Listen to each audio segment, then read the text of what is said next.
momento de los 8 acusados. Vamos a ver si, bueno, de los 10 en realidad, vamos a ver si se quiebra la defensa. Hay 8 que quedan detenidos. Por decisión de uno de los padres. Totalmente. Caraba, muchísimas gracias. Un placer.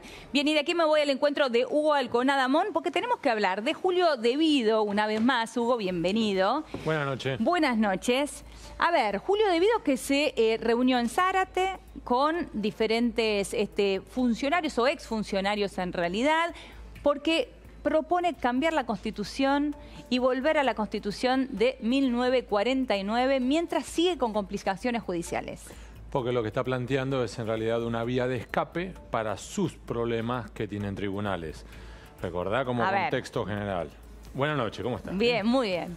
Tiene, por un lado, sí, que Julio Devido ya fue condenado, recordarás, en Tragedia de 11 a 5 años y 8 meses de prisión. Por otro lado, además tiene varios procesamientos, tiene incluso por un juicio oral ahora pendiente para ir por cuadernos. Tiene otro juicio oral pendiente y por eso le dieron el arresto domiciliario en la causa de Río Turbio. Es decir, que los problemas judiciales se le van acumulando y lo que está viendo es que cuando pidió en un momento un guiño del presidente para conseguir el indulto, le dijeron, no, ¿cómo indulto? Con lo de los presos políticos están diciendo, sí. Y por otro lado, cuando planteó también lo del preso político, le dijeron, no, preso político no, puede haber detenciones arbitrarias, pero prisión política o prisioneros políticos, presos políticos, jamás. En realidad esto que parece una cuestión semántica, le puede conllevar un verdadero dolor de cabeza a la Argentina en organismos internacionales y en ámbitos internacionales como las Naciones Unidas, la Comisión Interamericana de los Derechos Humanos. Se te puede armar un despelote gigantesco. Entonces ahí es donde Alberto Fernández dice, no me agiten, ahí por el freno. Claro, no me agiten esto.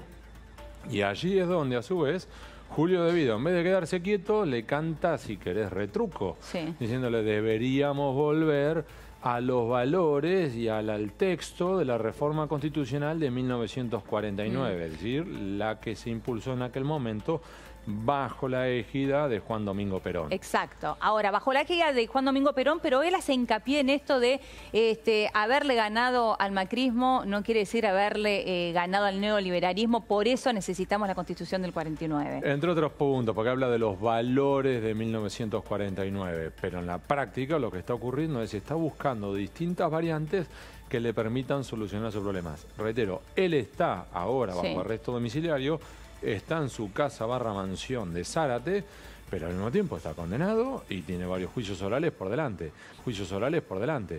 Claro, pero no es menor esto que estás diciendo, porque es cierto, él está en este momento cumpliendo un arresto domiciliario, él está preso en su casa de Zárate con una tobillera electrónica, proponiendo cambiar la Constitución con gente como Amado Boudou, con Mariotto. Que aclaremos algo, Amado Boudou está preso en Ezeiza. Parte de esta movida, pero correcto, se encuentra en Ezeiza. Claro. Y Amado Boudou a su vez se encuentra con otra dificultad. ¿Cuál es? De el temor de seguir los pasos de María Julia Alzogaray. Cuando a su vez, cuando ocurrió el menemismo, y terminó ocurriendo que múltiples funcionarios menemistas que habían tenido problemas terminaron solucionando sus problemas, y la única exfuncionaria menemista que terminó en tribunales, terminó presa y terminó sirviendo un tiempo en prisión, fue María Julia Alzogaray, que venía de la UCD. ¿Y quién viene de la UCD en el gobierno kirchnerista? Amado Boudou. Con lo cual lo que ve Amado Boudou es que mi única válvula de escape hoy es que la Corte Suprema de algún modo me dé un guiño y corrija, revoque o anule o lo que fuere la condena que ya tiene en el caso Chicone, que recordarás que ya fue condenado en tribunal oral, confirmado por casación, con lo cual la única variante es la Corte, que ya el primer intento le fue mal, por eso está yendo con lo que se llama un recurso de hecho, es decir, esto es como cuando vos intentás entrar a una casa, intentás entrar con la llave, no podés y buscás una ventana. Por ahí te va bien y lográs entrar. ¿Ese es el recurso de hecho? El recurso de hecho, que es válido, está previsto, o sea, no es, pero así se lo denomina, y que si querés ese recurso de queja, la otra forma de variarle, pero en definitiva está intentando por este lado, entonces son exfuncionarios que afrontan múltiples dificultades. Ahora, Amado Boudou, entonces, pensando en esto de no convertirse en la María Julia Alzogaray del gobierno de Menem, es uno entiende por qué se suma a este pedido entonces de Julio Devido de un cambio en la Constitución del 49, porque detrás de esto en realidad hay una estrategia judicial. Recordemos que otro de los que están allí como protagonistas de historia es, entre otros, José María Olazagasti, que también tiene serios problemas y estuvo detenido en la causa de los cuadernos, y tiene varios que lo han señalado. Ex secretario y lo tenés a Fernando Esteche, de Quebrache, que ya también vea con unas cuantas condenas arriba. Claro, es cierto, Esteche, José María Olazagasti, Vudú, Gabriel Mariotto. Correcto, ¿no? Gabriel Mariotto Feletti. está mucho mejor. Feletti, por ejemplo, es uno de los nombres mencionados en Lavallato en la Argentina. Bueno, todos ellos, en conjunto con Julio De Vido, hicieron este pedido. Y a su vez, Julio De Vido lo que está viendo es que lejos de quedarse quieto y que en definitiva su panorama judicial esté estanco, es decir, estable, fijo, sí, bueno, estos ya son mis problemas, tengo esta condena, tengo estos juicios orales, listo, lo cierro acá y lo empiezo a tratar de acomodar porque ya se quedó quieto, lo que ves es que en realidad ese panorama judicial sigue avanzando y sigue complicándose. ¿Por qué? Porque lo que tenés es que en simultáneo con esa reunión en la cual estamos viendo ahora la foto, teníamos que el fiscal federal Franco Picardi estaba presentando un nuevo dictamen en contra de Julio De Vido y el entorno de Julio De Vido y además varios ejecutivos de múltiples empresas como Ángelo Calcaterra, diciendo encontramos muchas más evidencias sobre cómo se pagó uno de los tramos por uno de los proyectos de Lavallato en Argentina, de Odebrecht. El soterramiento del Sarmiento. Pero ¿por qué insisto con esto? Con uno de los tramos de uno de los proyectos de Odebrecht en Argentina, porque en realidad es uno de los múltiples problemas que a su vez se le pueden armar a Julio De Vido por el Lavallato. Entonces Julio De Vido dice, lejos de ayudarme este gobierno, lo que estoy viendo es que se me va complicando, me van cerrando la puerta, me dicen que no soy prisionero político, me dicen que a su vez no tengo acceso a los indultos y tengo un fiscal que sigue yendo atrás de mis huellas. Claro, van avanzando las causas. Y que además, francamente, el trabajo que desarrolló Picardi es muy bueno. Porque logró reconstruir, en el caso de Lavallato, dentro de esa estructura general, lo que hizo Helio es a su vez centrarse en el soterramiento del Sarmiento. Y dentro del soterramiento del Sarmiento vos tenés el tramo 1, que es, si querés, el que iba entre 2005 y 2009. Ese lo dejamos a un costado porque era el que estaba Manuel Vázquez y demás. El tramo 2 es el que se centra ahora Picardi, que logró reconstruir algo dificilísimo, que es toda la estructura internacional de los sobornos. Y el tramo 3, que está aparte, es el que nosotros ya hemos hablado, que es el que viene de Brasil, con todos los arrepentidos. ¿Te acordás que hemos mostrado los videos aquí? Claro. De cómo los arrepentidos hablaban de Barata, del Corcho Rodríguez, de Julio De Vido, de Calcaterra, etcétera. O sea, el tramo 2... es en el que está avanzando el fiscal Picardi. Y lo que avanzó es cómo fue el dinero.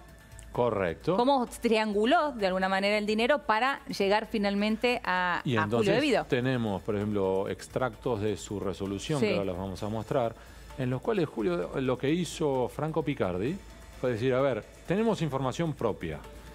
Pidámosle información a la FIP. Pidámosle ayuda a la Procuración en un área muy específica. Pidámosles datos a España, a ver qué pasa. Pidámosles datos a Andorra. Busquemos los datos de Panama Papers. Busquemos los datos que se conocen de Brasil.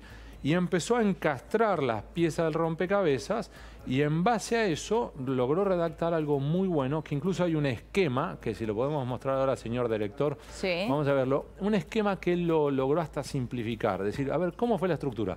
¿Qué es lo que estamos ahora viendo en este momento? Lo que van a ver es que incluso hay algunas palabras que parecen como si hubiera con falta de ortografía. No, no son falta de ortografía, sino que esto es un extracto. Son difíciles de pronunciar. Pero es fíjate abajo, dice operación de consorci.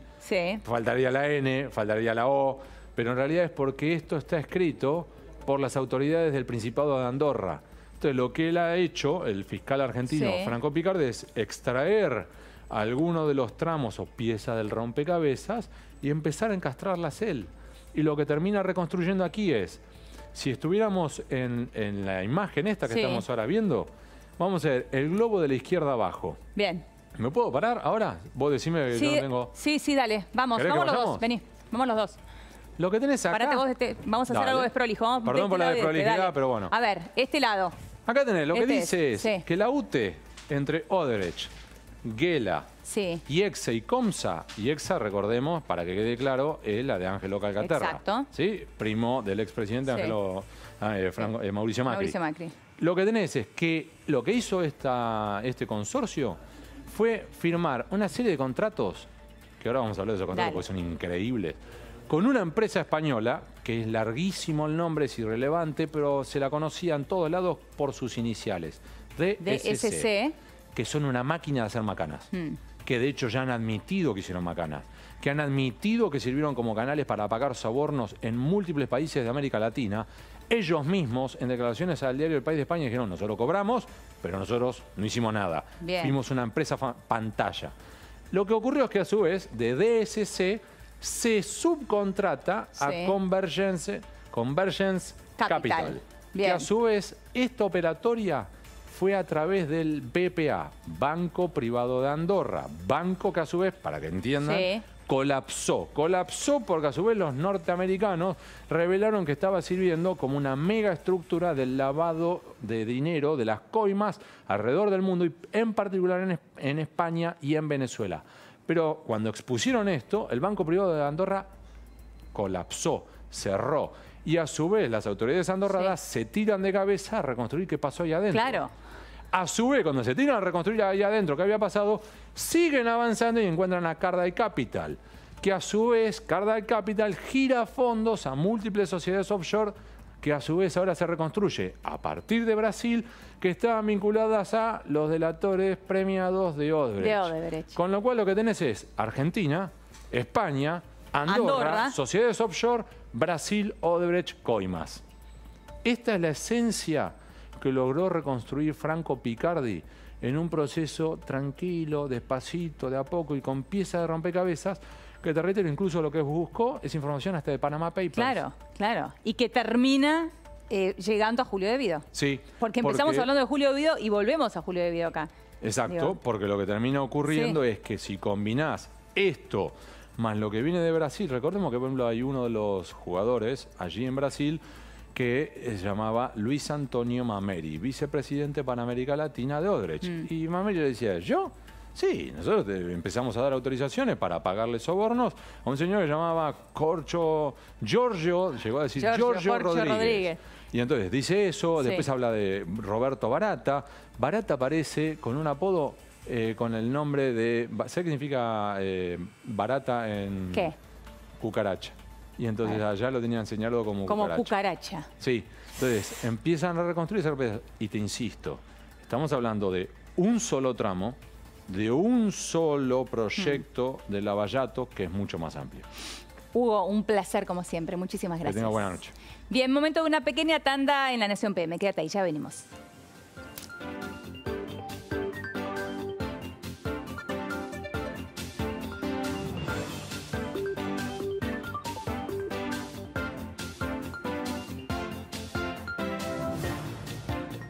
Miércoles 19 en